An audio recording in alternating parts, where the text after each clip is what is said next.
நான் கொஞ்சம் கிறுக்கு. ஒத்துக்கிட்டீங்க அதுக்குள்ள, அப்பெல்லாம் நீங்களாம் ஒத்துக்கக்கூடாது. அதை நாங்கள் சொல்லணும். நீங்களே ஒத்துக்கிட்டா அப்போ நான் எங்களுக்கு என்ன வேலை இருக்குது? ஆக்சுவலாக சேர்ந்து கூட வாழணும்னு இல்லை. We can just live in each other's house. We can just be together, have children. We don't have to be married. It's okay. That's it. ஆனா அது அவங்க உங்க ஒப்பீனியன் அவ்வளவுதான். அது அவங்க opinion. I'm okay with people having children without getting married. People living together or not living together, having children, not having children. It's okay. பெரியாரின் கொள்கை இதான். பெரியார் கற்றுக் கொடுத்த மண்ணா? அவங்க டிஎம்கே கற்றுக் கொடுத்த இதுதானா? எனக்கு ஒன்று கேட்குறேன். டிஎம்கே தான் கற்றுக் கொடுக்கும், வேற என்ன கற்றுக் கொடுக்கும்? ஏன்னா தாலி கட்டாதன்னு சொல்லுவோம், ஆனால் அவங்க தாலி கட்டிப்பாங்க. தாலி அறுப்பு இதெல்லாம் நடத்துவாங்க, ஆனால் அவங்க பெண்மணிகிட்ட தாலிகள்லாம் இருக்கும். இதை எந்த முறையில் எடுத்துக்கிறது? அதாவது அக்கா சொல்கிறாங்க, கல்யாணம் பண்ணாமையே குழந்தை பெற்றுக்கிறது எனக்கு okay, living to each other. ஒரே வீட்டில் இருந்துப்பாங்க, கல்யாணம் பண்ணிக்க மாட்டாங்க, ரெஜிஸ்டரில் கூட இருக்காது, ஆனால் குழந்தை பெற்றுப்பாங்க. இது எந்த முறையில் வருது? எப்படி சத்யராஜ் அவர்கள் எப்படி பெற்றுக்கிட்டாங்க? இதெல்லாம் கேட்கக்கூடாது. பட் வந்து நான் ஒன்று கேட்குறேன், இது என்ன முறையில் இவங்க கொடுக்குறாங்க? தான் வீட்டில் என்ன நடந்திருக்கு அதை பார்க்க மாட்டாங்க. இதுவே இவங்களே ஒரு மாடலை இங்கே வந்து அறிமுகப்படுத்துகிற மாதிரி நடத்துவாங்க. இதான் வந்து திராவிட மாடல் போல். நாங்கள் வந்து கல்யாணமே கட்டிக்க மாட்டோம், ஆனால் குழந்தை மட்டும் பெற்றுப்போம். இது எங்கேருந்து இந்த கல்ச்சர் வருது? நம்ம தமிழ்நாடு கல்ச்சர் எங்கே இப்படி தான் இருக்குதா? ஈஸியாக சொல்கிறாங்க, இன்ஃப்ளூயன்ஸும் பண்ணிகிட்டு இருக்கிறாங்க. நீங்கள் இப்படி இருங்க அப்படின்னு. உங்களை பார்த்து 4 பேர் அதே மாதிரி போகணும். அக்கா பாரு, அக்கானா யார்? உங்கள் திராவிட மாடல் குரூப்பு 200 கொத்தூசு இதுக்கெல்லாம் என்ன பண்ணும்? அக்காவே சொல்லிட்டாங்க, அப்போ நம்ம இதே மாதிரி பண்ணிக்கலாம்னு சொன்னால் நீங்கள் ஏற்றுப்பீங்களா? உங்கள் குழந்தை கொட்டிகள் வந்து இந்த மாதிரி சொன்னால் நீங்கள் ஏற்றுப்பீங்களா? இதை வந்து நார்மலைஸ் பண்ணிகிட்டு இருக்கிறாங்க நிறைய பேர், அக்காவும் கூட சேர்ந்து.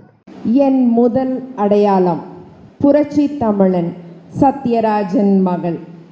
எங்கள் அப்பா தான் எனக்கு உயிர். அதனால் அந்த அடையாளம் எனக்கு பிடிச்சிது. இப்போ ஒரு புது அடையாளம் வந்திருக்கு, டிஎம்கே திவ்யா சத்யராஜ்.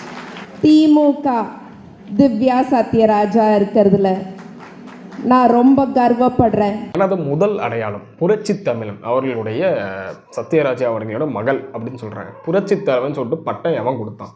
நீங்களே வச்சுக்கிட்டீங்களா புரட்சி தமிழன்ட்டு? எனக்கு புரியல. புரட்சி தமிழன்னா காமனாக இருக்கணும். சும்மா ஒரு குரூப்புக்கு சிங்கி அடிச்சுட்டு இருக்கவனும் புரட்சி தமிழன் ஆகிட மாட்டான். அதே மாதிரி இன்னைக்கு ஒரு பேச்சு அன்னைக்கு ஒரு பேச்சுன்னு சொல்லிட்டு மாறி மாறி பேசக்கூடாது. புரட்சி தமிழனாமல் புரட்சி தமிழன் உங்கள் அப்பாவே வந்து சினிமாலேருந்து வந்தவர் தான். இங்கே இன்னொருத்தர் சினிமாவில் வந்திருக்காருன்னு ஒரு அடி போட்டுட்டு இருக்கிறாங்க. ரெண்டாவது அக்காவை பார்த்தீங்கன்னா பியூர் கொத்துஸாக வந்து அக்கா மாறிட்டாங்க. பியூர் கொத்தாக மாறிட்டாங்க, பியூர் கொத்தடிமை. அதை அவ்வளோ பெருமையாக அக்கா ஸ்டேஜில் சொல்லிட்டு இருக்கிறாங்க. புரியுதா? அந்த வீடியோவில் பார்த்தீங்கன்னு தெரிஞ்சிருக்கும். அக்கா வந்து பியூர் கொத்தடிமே மாறிட்டாங்க, அதை பெருமையா சொல்லிட்டு இருக்கிறாங்க. அவ்வளவுதான். நம்ம திமுக கவர்மெண்ட் பத்தி ஒரு 3 கேள்வி வந்துட்டே இருக்கும். பெண்களை மதிக்கிறது இல்ல, பெண்களுக்கு எதிராக நிறைய அவதூறுகள் நடக்குது. இது இவ்வளவு பெண்கள் நம்ம இங்க இருக்கோம், பெண்களுக்கு எதிராக யாரு பேசினாலும் தலைவர் அவங்க மேல ஆக்ஷன் எடுத்திருக்காரு. பெண்களுக்கு எதிராக எந்த வன்முறை நடந்தாலும் தலைவர் அதுக்கு ஆக்ஷன் எடுத்திருக்காரு. அக்கா சொல்றாங்க, திமுக எதிராக வந்து அதிகமாக இருக்கிற குற்றச்சாட்டு என்ன இருக்கு? இந்த பெண்களுக்கு எதிரானது தான் வன்முறை, பாலியல் குற்றங்கள், பெண்களுக்கு எதிராக பேசுறது, இதெல்லாம் வந்து இருக்குது. அப்படி தான் கட்சிக்குள்ள யாராவது ஒருத்தவங்க பேசினா கூட அவங்க மேலே ஆக்ஷன் எடுத்திருக்காங்க அப்படின்னு சொல்லிட்டு அக்கா சொல்றாங்க. அக்காவுக்கு ஒரே ஒரு கொஸ்டின், யாரை ஆக்ஷன் எடுத்தாங்க? சிவாஜி கிருஷ்ணமூர்த்தி அவர்கள் மேலே வந்து ரொம்ப அப்படி வலுத்துச்சு. ஒரு இது வந்து வலுத்த ஒன்று தான், வலுத்துச்சு, நல்லா பழுத்துச்சு. அவர் மேலே அதிகமாக இருக்கிற அத்தனை பேச்சு இப்போ கட்சிக்காரங்களும் மக்களும் அதிகமாக கொஸ்டின் கேட்டனால தான் அவர் மேலே ஒரு ஆக்ஷன் எடுத்தாங்க. திரும்ப வந்து அவர் வந்து திரும்ப பேச ஆரம்பிச்சிட்டாரு. உங்கள் ஆள் பேசினா ராசா பேசுனதுக்கு யார் வந்து ஆக்ஷன் எடுத்தா? பொன்முடி பேசுனதுக்கு யார் வந்து ஆக்ஷன் எடுத்தா? சிவாஜி கிருஷ்ணமூர்த்திக்கு அப்படி என்ன ஆக்ஷன் எடுத்து நீங்கள் கிழிச்சிட்டீங்க? உங்கள் கட்சி கூட்டணி கட்சி சேர்ந்த பிரேமலதா அக்காவே அந்த கிழிச்சார் அவர். இது இப்படி நீங்கள் வந்து பெருமையாக நீங்கள் உட்காந்து பேசிட்டு இருக்கிறீங்க. இவ்வளோ நாள் அக்கா நீங்களே எங்கக்கா இருந்தீங்க? கடைசி உங்களை ஒரு 2-3 வருஷமாக தான் அக்கா பார்க்க முடிஞ்சு. அந்த எலெக்ஷன் கிட்ட நெருங்கும் போது மட்டும் தான் அதிகமாக உங்களெல்லாம் பார்க்க முடிஞ்சு. இதுக்கு முன்னாடி போய் தூங்கிட்டு இருந்தீங்களா யாராவது எங்கேயா போய்து?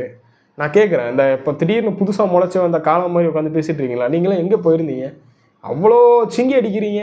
எங்கள் சேகர் பாபு ஐயா ஒரு நாள் எங்க வீட்டுக்கு வந்தார். எங்க அப்பாவும் அவரும் நல்ல ஃப்ரெண்ட்ஸ். ராத்திரி ஒரு 9 மணி இருக்கும். அப்பா அவரை வழி அனுப்புறதுக்கு வெளியில போயிட்டு இருந்தாரு. நான் அப்பதான் கிளினிக் முடிச்சுட்டு உள்ள வரேன். அவ்வளோ டயர்டா வரேன். ஆனா சேகர் பாபு ஐயா முகத்துல அவர் அவ்வளவு வேலை செஞ்சிருக்காரு, ஒரு சின்ன சோர்வு கூட இல்ல. எங்க அப்பா சொல்றாரு, அப்ப நான் அரசியலுக்கு வரல, நீ அரசியலுக்கு வந்தா சேகர் பாபு ஐயா மாதிரி இருக்கணும் அப்படிங்கிறார். அதுக்கு நான் சொன்னேன், அதெல்லாம் முடியாது.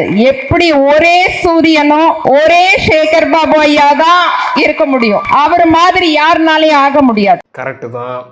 அவரே மாதிரி யாராலையும் ஆக முடியாது. அவரோட பாஸ்ட் கிறிஸ்டி அப்படி இருக்குது. நீங்கள் நினச்சாலும் ஆக முடியாது. கரெக்டு தாங்க. கரெக்டாக அந்த ஒரு வார்த்தை மட்டும் அவ்வளோ கரெக்டாக சொல்லியிருக்கீங்க. எனக்கு தெரிஞ்சு அக்கா வந்து ஒரு அடி போட்டு பார்த்துருக்குறாங்க. அதாவது ஒரு எம்எல்ஏ சீட்டு வாங்கிடலாம் அப்படின்னு சொல்லிட்டு. ஏன்னா இப்போ சத்யராஜ் அவர்கள் உள்ளே வந்தால் அவன் படம் நடிச்சுட்டு வந்திருக்காரு, அவர் ஒரு சினிமா நடிகர் தான் சொல்லிட்டு ஒரு ஆயிருக்கும். விஜய் அவர்கள் அரசியல் வரலாம் கூட எனக்கு தெரிஞ்சு சத்யராஜ் அவர்களோட இந்த எம்எல்ஏ எலெக்ஷனுக்கு ஏதாவது நின்றுக்கிறதுக்கு வாய்ப்புகள் இருந்திருக்கும். பட் வந்து சரி நம்ம தான் இருக்க ஆசை இல்லை, அதனால் வந்து பொண்ணு மூலயமா உள்ளே இறங்கிடலாம் பார்த்துருக்காங்க. அதுக்கு ஒரு அடியை போட்டு கிடக்குறாங்க. எனக்கு தெரிஞ்சு மேபி நெக்ஸ்ட்டு எலெக்ஷனில் சத்யராஜ் அவர்கள், வைஷ்ணவி அவர்கள், ஜூலி அவர்கள் இவர்கள்லாம் வந்து எம்எல்ஏவாக நிற்கிறதுக்கான வாய்ப்புகள் அதிகமாக இருக்குது. அதனால் கொத்தூஸ் தீவிரமாக உழைக்கிறதுக்கு ரெடியாக இருங்க. கொத்தடிப்புகளோட வேலையை ஸ்டார்ட் பண்ணுறதுக்கு ரெடியாக இருங்க. இப்போவே நீங்கள் ஸ்டார்ட் பண்ணாதான் இந்த மாதிரி ஒன்றுத்துக்கு உதவாரெலாம் நீங்கள் எம்எல்ஏ ஆக்கி விட்டு அதுகளுக்கு அக்கா அக்கான்னு அக்கா அண்ணி அப்படின்னு சொல்லிட்டு சலாம் வைக்க முடியும். அதுக்கான வேலைகளை பாருங்கள். முக்கியமாக இன்னொன்று பார்த்துக்கிட்டிங்கன்னா, இவங்களெல்லாம் வந்து ஒரு போடு போடுறதுக்கு, இந்த சத்யராஜ் அவங்க ஃபேமிலி ஒரு போடு போடுறதுக்கு அவங்க உள்ளேயே ஒரு ஸ்பை ஒன்று இருக்குது. ஸ்பை மீன்ஸ் ஸ்பை கூட கிடையாது, உள்ளே ஒரு ராஜா மாதிரி ஒரு கண்ணுக்குட்டியை பெற்று போட்டிருக்காருல சத்யராஜ் அவர்கள், சிபி சத்யராஜ் அவர்கள். அவர்களே போதும் இவங்களெல்லாம் ஓட விரட்டுறக்கு. அதாவது தங்கை ஒரு போஸ்ட்டு போடுறதும் அதுக்கு எதிராக அண்ணன் ஒரு போஸ்ட்டு போடுறதும் எப்படி மாற்றி மாற்றி அடிச்சுக்கிறாங்க தான் குடும்பத்துக்குள்ளேயே. பார்க்குறதுக்கு ஜாலியாக தான் இருக்குது.